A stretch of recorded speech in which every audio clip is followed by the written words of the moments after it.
Showing off, don't wanna have to wait tonight. Wait tonight, better off. I'm gonna find my way tonight. Wait tonight, won't you talk to me? I wanna heal your sorrow. Won't you talk to me? We'll make a new tomorrow. Won't you talk to me? What makes this happy feels good?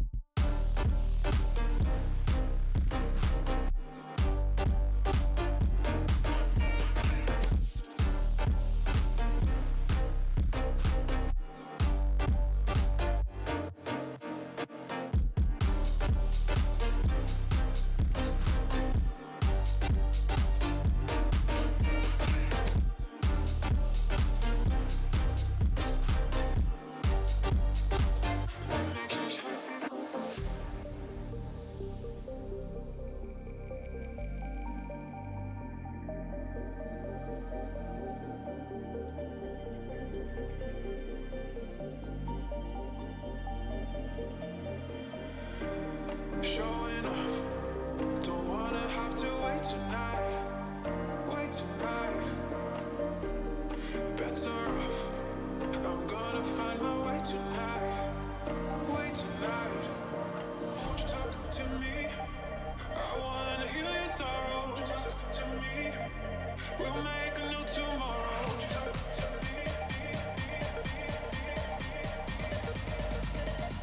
What makes this happy feels good?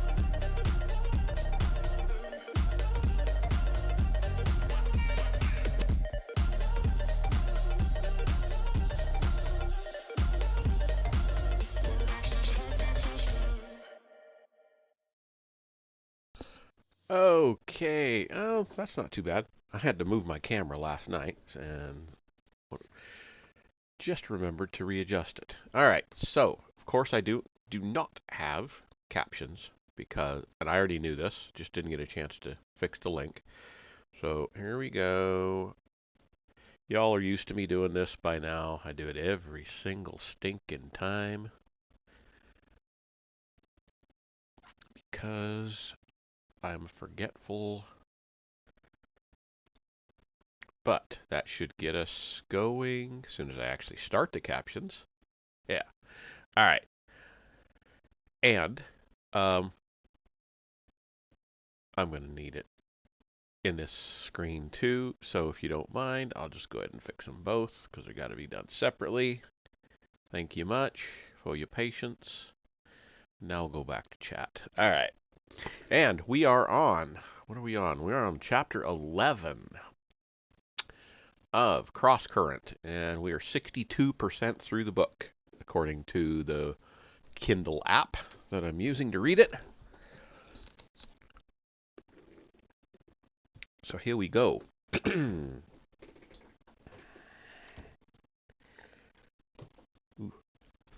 Kedron took the co-pilot's swivel seat in Flotsam's tiny cockpit. It had been a while since he sat in the Starhawk's cockpit, and the tight confines made him feel like he was sitting in a metal coffin. Instrumentation was live. He shook off the sense of foreboding and performed a final pre-flight check. Everything showed green. He stared out the tapering, transparent steel window, eyeing the swirl of rock and ice, faintly backlit by the cerulean balloon of the gas giant. They were coming around to the planet's dark side. The deep blue oval of the superstorm was nowhere in sight. They would pass unmarked by the planet's giant eye. "We'll go for release," he said. "Go for release," Jaden said from the pilot's seat. "Warming engines. Disconnecting."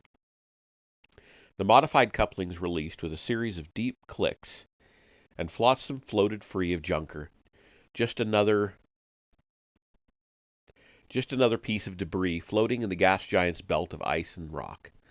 Repulsors carried them safely away from Junker and the asteroid. Kedron felt a moment of intense vertigo as they moved off, and he knew it had nothing to do with motion sickness. Jaden must have noticed his feelings. When is the last time you sat in the cockpit of something other than Junker? Been a while, Kedron acknowledged. Usually Mar flew Flotsam, if it proved necessary on a job. Mar will take good care of her. Of course he will, Jaden said. He activated the comm and raised Junker. We are clear. Copy that, said Relin. You are clear. Hearing Relin's disembodied voice struck Kedron oddly, made him experience the same sense of disconnectedness he sometimes did while watching time-lagged events on the vid screens in the hole. Except in Relin's case, the lag was 5,000 years rather than only a few months. It was as if Relin had already happened. As if he were a foregone conclusion that Kedron could only watch but not affect. He cleared his mind. His throat tasted the afterburn of Keela on his phlegm. In his phlegm. Did you find it odd that Relin asked nothing of the current state of the galaxy? I'd be as curious as a spider monkey.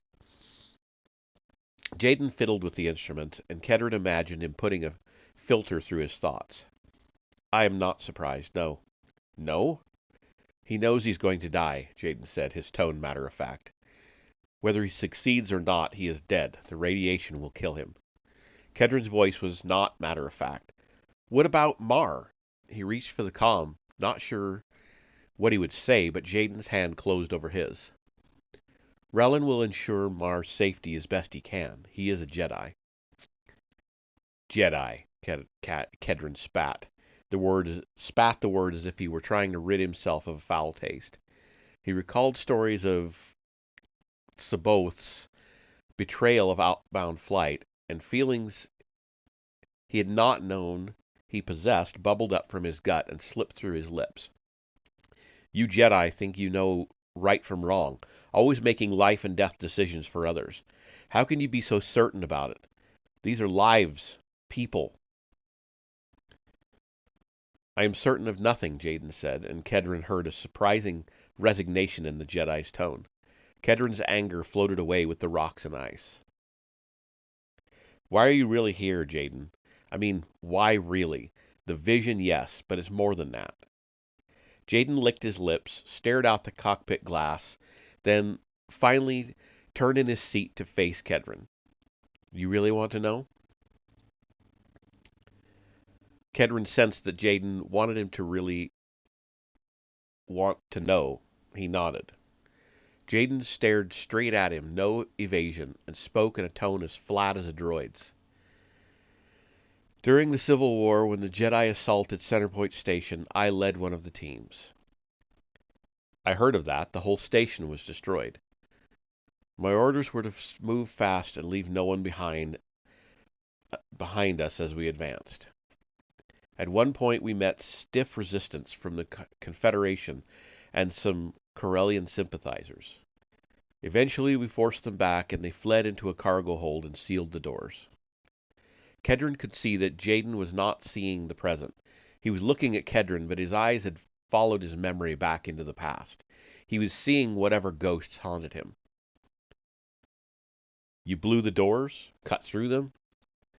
Jaden's voice gained volume as if he feared he would not be heard. I activated the airlock and spaced all of them. For a moment, Kedron thought he might have misheard. You spaced them? Jaden nodded. His eyes narrowed, fixed on some distant point in the past where his guilt lived. Most were Confederation soldiers, Jaden said, but they were non-combatants there too. There were non-combatants there too. Engineers, women, but I could not take the time to dig them out or negotiate a surrender. Leave none behind me. Those were my orders from a fellow Jedi. I followed them. Kedron watched Jaden's jaw and fist clench and unclench, his tracheal lump rise and fall in his throat like a heartbeat. Stang, Kedron said, the word pathetically unsuited to the job of articulating the mix of emotions he felt. Jaden's eyes refocused on the present. So, Kedron, when it comes to knowing right from wrong, I do not profess to know anything. Not anymore. Kedron searched his mind for some words that might offer solace. It was war, Jaden.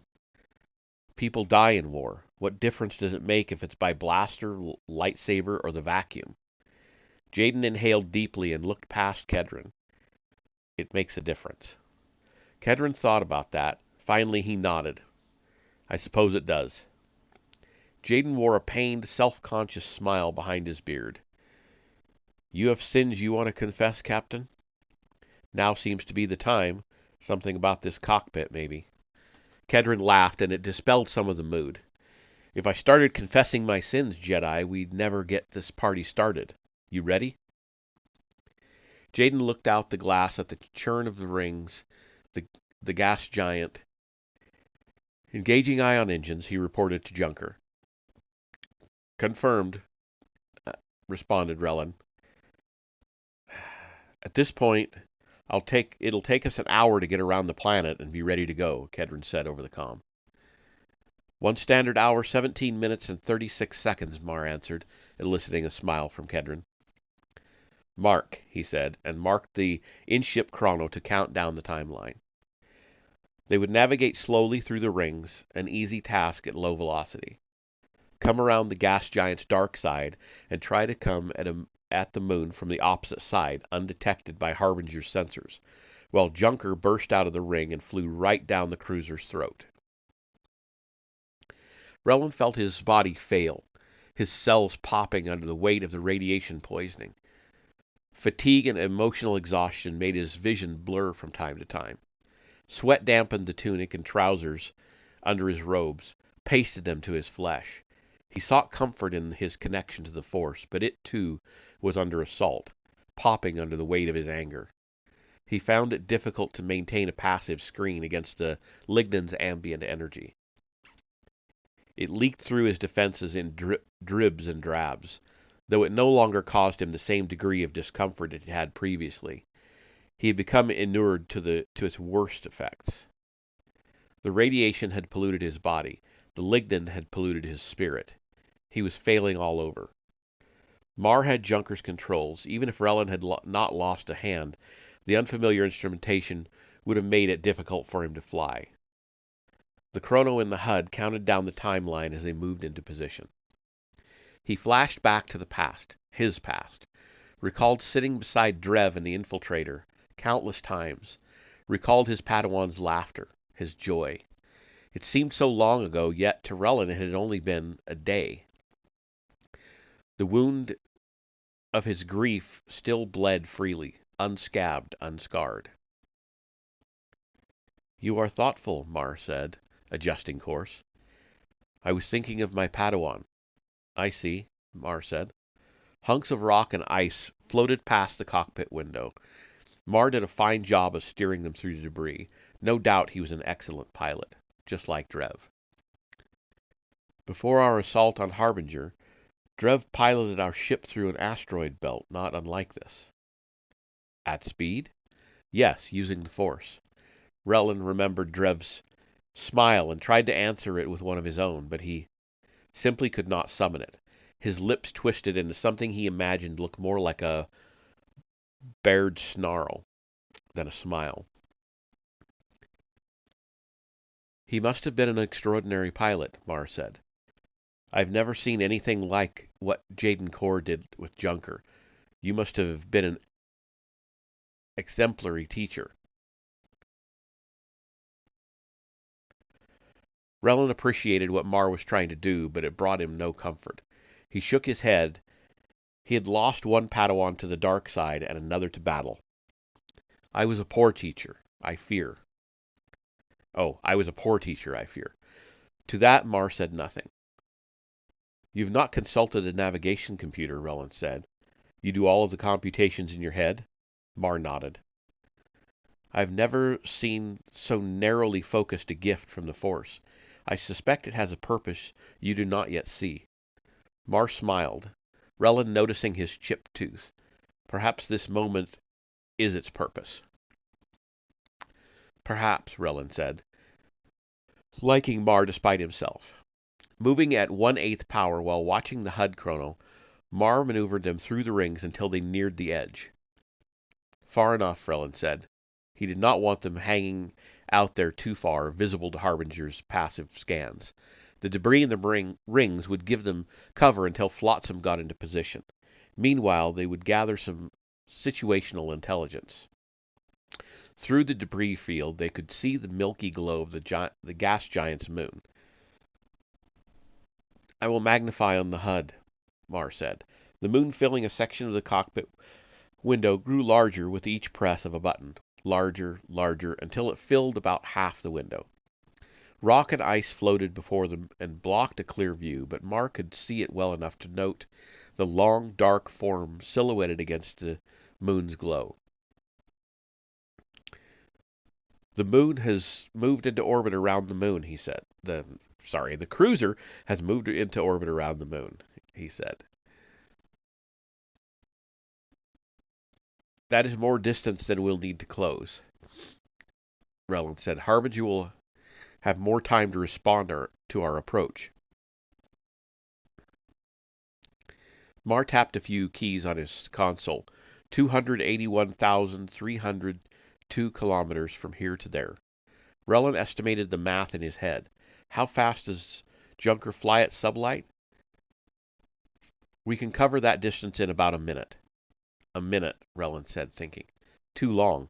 The high alert blades will scramble. Mar licked his lips. Alternatively, we can attempt to jump right under Harbinger. Relin's thoughts collided with Mar's suggestion. Jump? We're still in the planet's gravity well, as is Harbinger, and there's the moon's well, too. We are at the outside of the gas giant's well, and the moon's is weak. I can account for all of that in such a short jump. He paused, cocked his head. Maybe. Maybe? Relin looked at the HUD. Debris from the rings blocked the moon and Harbinger from view. You're talking about using the hyperdrive to jump between a planet and its moon. A second in hyperspace, maybe less. I do not see an alternative, do you? Relin did not. I have never heard of this being done. Nor I, said Mar, but maybe now we see the actual purpose to which my talent is to be put. Relin decided that he would have to trust in Mar's gift, have to trust in the Force. Hypocrisy stabbed at him. Do it, he said. He looked at the chrono, counting down the time. You have less than an hour to get the calculations done. Mar leaned forward in his seat and started to turn off the magnified HUD display. Junker had shifted some, and he could once more see the moon and Harbinger. Leave it up, Relin said. As Mar began his work, Relin sat in his seat and gazed at Saz's ship, letting memories put a spark to the kindling of his anger. Staring at the dreadnought, he recalled the black scar of twisted metal, all that remained of its primary bridge, all that remained of Drev. The pain in his ribs and arm faded in the flames from the pain in his heart. The ambient energy from the lignin stoked his quiet rage, and he let the flames grow, heedless of what they were consuming. He magnified the HUD further, growing Harbinger in his sight as anger grew in his core, and the alchemy of that anger transformed the pain of loss into the power of hate. He held it in and gave no outward sign of his feelings, though he thought he must soon burst. Hurry, Mar, he said, his voice choked by the emotional turmoil within him. Mar said nothing, simply continued his calculations. Even with his mathematical gifts, he relied heavily on assistance from the navigation computer. Relin could not follow all of the formula, but he could see that Mar was making remarkable progress.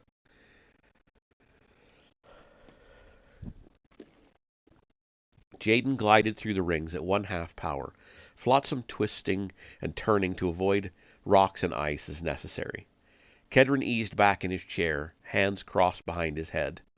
A bit more controlled than your previous piloting, Jaden.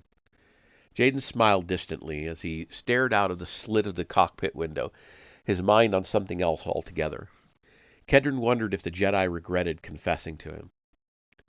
Kedron said nothing more as they circumnavigated the gas giant, using its rings for cover.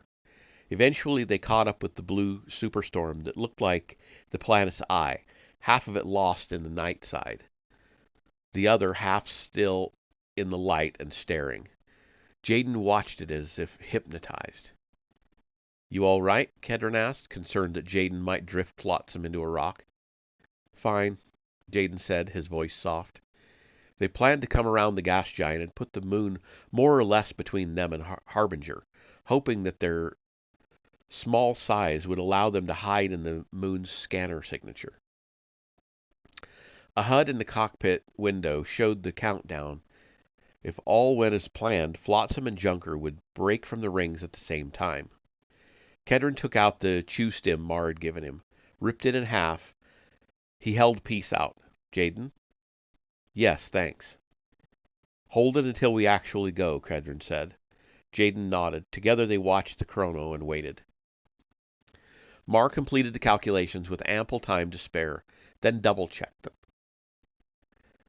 "I am confident in these calculations," the Caesarian said. Relin only nodded, his mind already moving to what he would do when his feet hit Harbinger's deck. He felt an unexpected exhilaration at the thought of destroying the ship and killing so many on board, including Sayes. He would turn Dev's grave into a burning pyre that would consume them all. He would... Mar's hand closed on his shoulder, and he flinched at the touch. His skins felt hypersensitive. "Relin, you are unwell."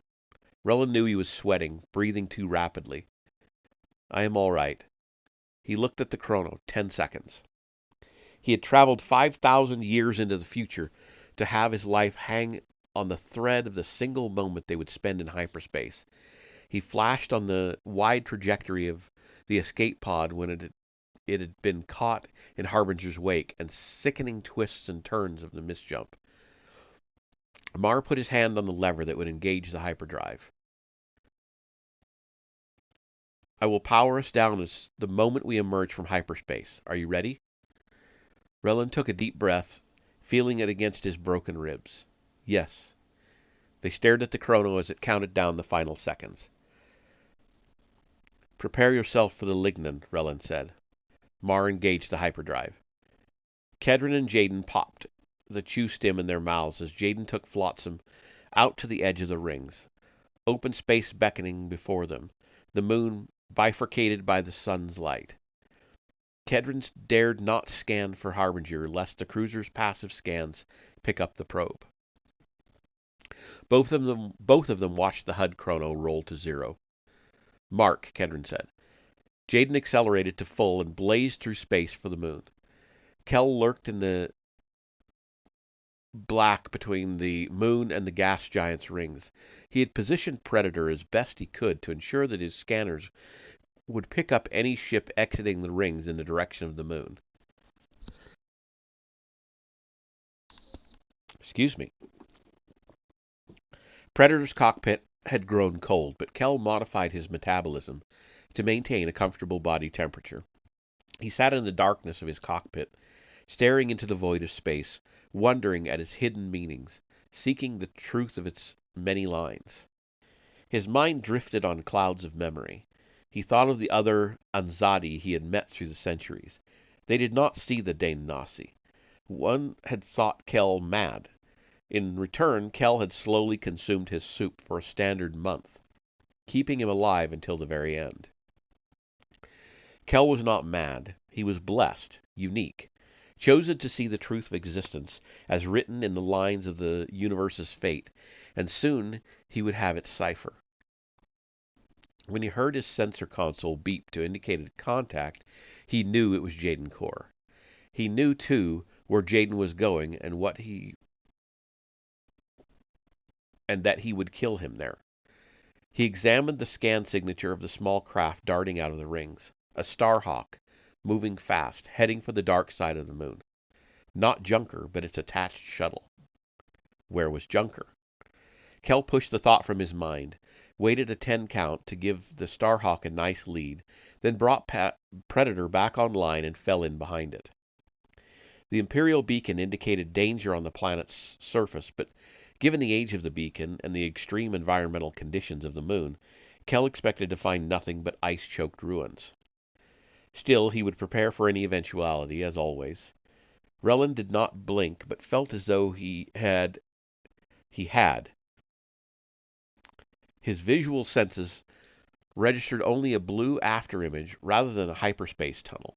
One instant Junker floated at the edge of the rings, the next it floated under Harbinger, and the cold metal and hard angles of the dreadnought filled its sight lines. Power from the lignin filled the space around the dreadnought like a fog. Relin felt it seep into him, feeding his seemingly boundless anger, his limitless need for revenge. He resisted at first, but it was half-hearted. It was right that he feed his anger, feed it until it grew into a monster. Drev's fate merited anger. To feel something else would be to disgrace the memory of his Padawan. Do you feel it, Mar? Mar bared his teeth between clenched jaws, the chip and the incisor like a tunnel through which the lignin's effects could leak. I feel it, Mar said, taking a moment to angle the ship properly and verify velocity. Powering down, diverting everything to the power crystal array. He hit the emergency shutdown for almost every system on the ship, including life support, and repurposed the power to the crystal array. Junker's cockpit turned as dark as space, and only their breathing broke the sudden silence. Relin's ragged with pain, guilt, and power. Mars smooth but elevated. The ambient temperature dropped several degrees in a moment. The view screen remained active, though its clarity faltered and static clouded the image. A thick red beam from Junker's top split the screen, slammed into Harbinger's shields, and exploded into a spiral of red lines. An antique corkscrew boring into the Sith ship's deflectors. Is it supposed to look like that? Relin asked. Mar inhaled deeply and put a hand over his stomach. I am nauseated. The ore does not affect you? Not like it does you, Relin said, and left it at that. I could screen you. Mar shook his head, his face wrinkled with discomfort. Do not waste your energy. I can bear it. Relin recalled one of the first lessons taught to Force sensitives by the Jedi. He remembered being taught it himself by Eimer Dees.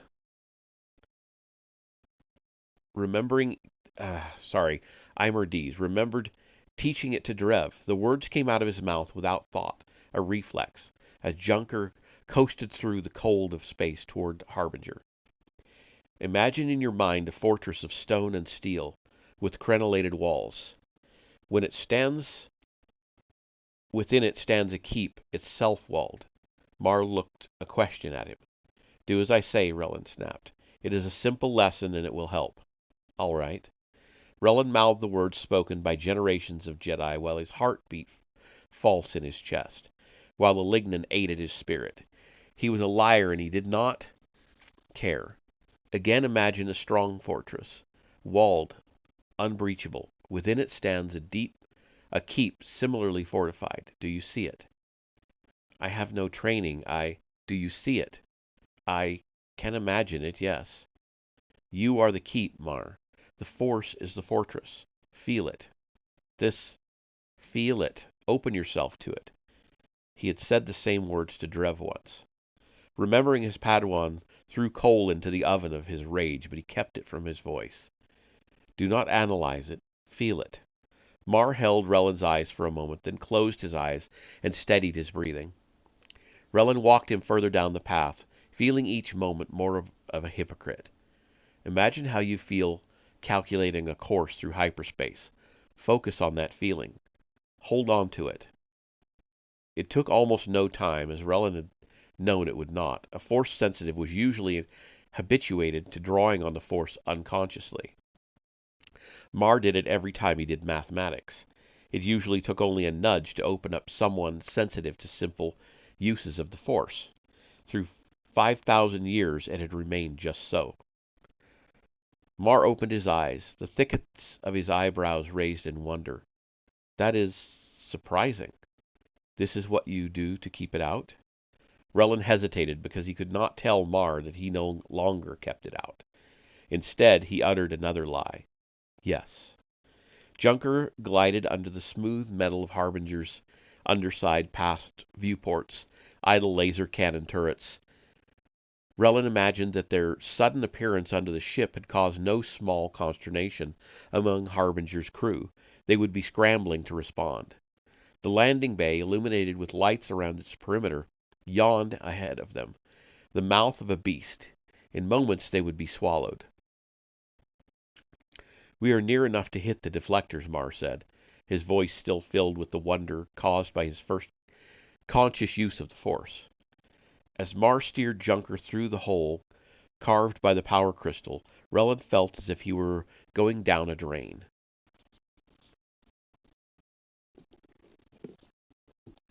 Flotsam's belly hit the moon's upper atmosphere, and the entire ship vibrated in the turbulence like shaken dice.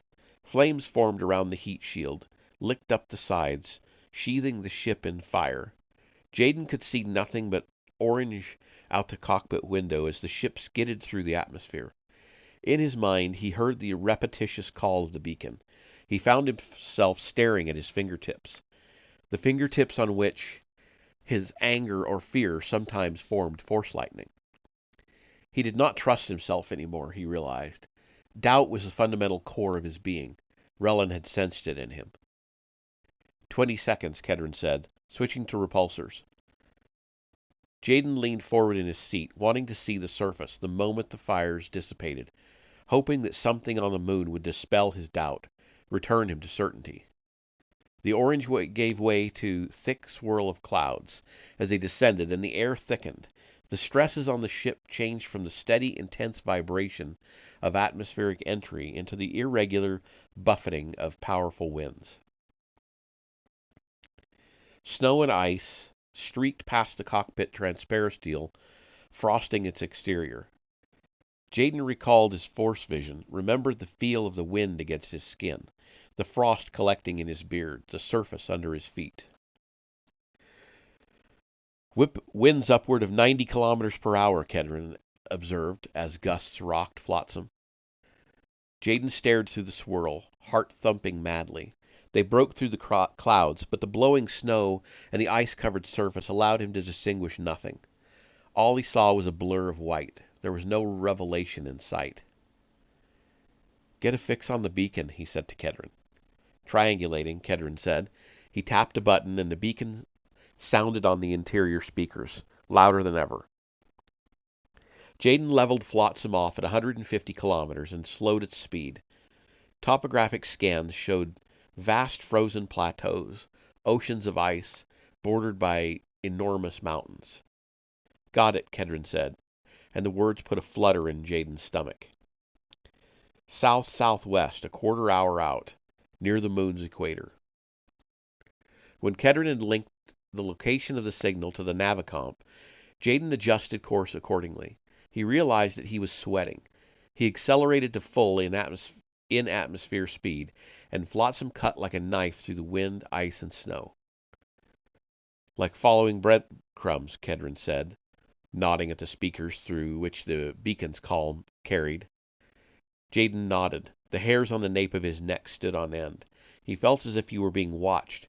Before he could trace the source of the feeling, Kedron asked, "What do you hope to find, Jaden?" Jaden did not hesitate. An answer.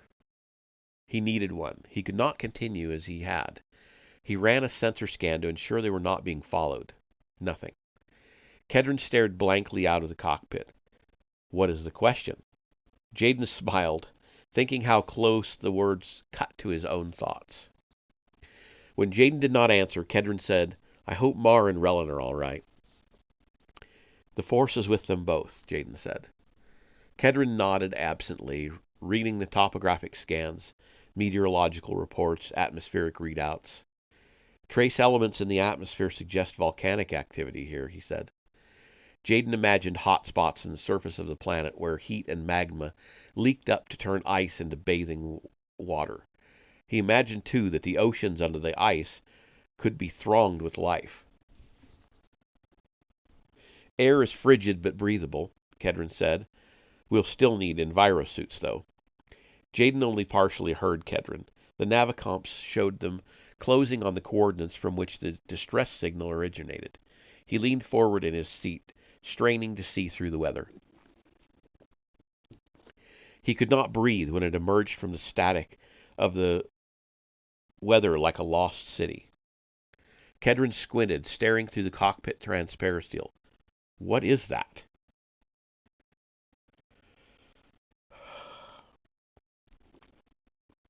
Junker coasted dark and cold through the hole made by the power crystal. Roland stared into the tunnel of the landing bay, remembering the last time he had entered it, 5,000 years ago, riding the back of a shuttlecraft. Then he had a comlink connection to Drev. Now he would enter it alone, unconnected to anyone, centered not in a sense of duty, but in a sense of rage. Content that with that, he drank the power of the lignin the way Junker's crew drank calf. We are through, Mar said, blowing out the words as if he had been holding his breath. Powering up. Light returned to the cockpit, and the instrumentation went live with an audible hum. Junker is live, Mar said. If they haven't already, Harbinger will certainly pick us up now, Relin said, not caring. Mar nodded. Engaging the repulsors, in we go. Sayes sat in meditation on the floor of his chambers, lost in the Force, trying to plan a role for himself in the new time.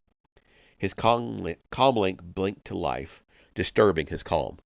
Ordinarily, he removed it when meditating, but under the circumstances, he had not wanted to be out of contact for even a moment. Laird's voice carried over the frequency, barely controlled tension in the tone. Sayes heard the bleat of an alarm in the background, the proximity alert. Captain, a ship jumped directly under us and coasted through our deflectors into the landing bay. Sayes opened his eyes, inhaled deeply. A ship? What ship? I have dispatched all available security teams and isolated the area should the craft prove to be loaded with explosives. What ship, Lieutenant? A pause then. I believe it is the ship we pursued into the planet's rings, sir. Our pilots reported that ship destroyed, Sayes said. He stood and threw on his robes, his anger building, narrowing down to a point. Yes, sir, Laird said. It appears they were incorrect.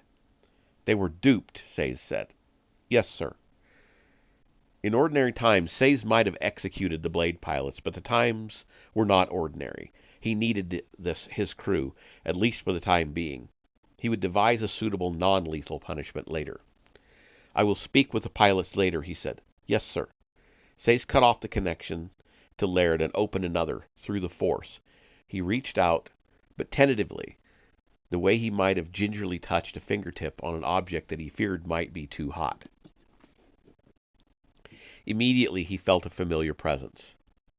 Welcome back, Relin, he whispered, surprised to find himself pleased. He went to one of the display cases built into the wall of his quarters. 5 ancient Kalish hunting masks leered out from behind the glass, each of them hand-carved from the bones of an Erkush, a fierce reptilian predator native to Kali.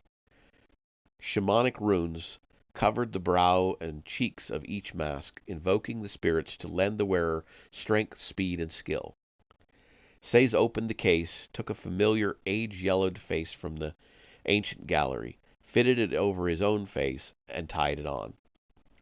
He felt himself transformed in that single act, reconnected to the wondrous, faceless savagery of his ancestors. He would confront Relin while wearing the mask he had worn when he had been Relin's Padawan. It seemed fitting that things end just so. He strode from his chamber, hunting a Jedi. And that is the end of the chapter. So that takes us on to chapter 12. We are 68%, so that was only 6% of the book. So I think there are 20-ish chapters. I'm not exactly sure, but anyway, yeah, we will continue this on Wednesday. In the meantime, it is time to take a bit of a break, and then I will come back and play some Stalker, Shadow of Chernobyl.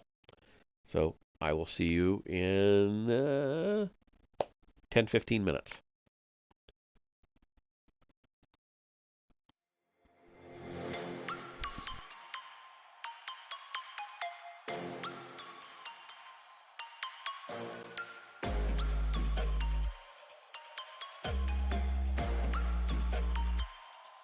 Prepare to die.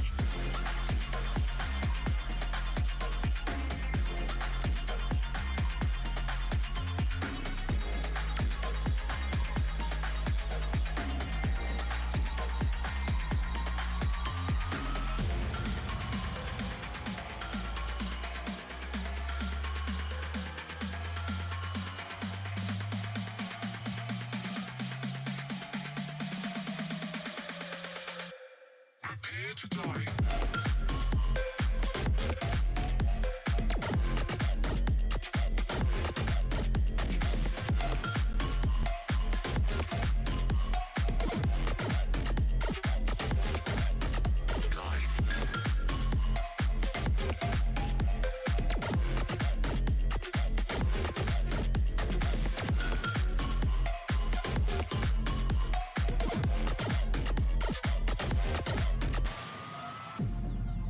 Welcome to a whole new world.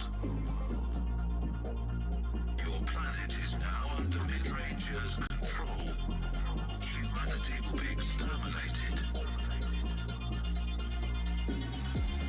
If you hear this message, do not try to leave. Do not try to fight.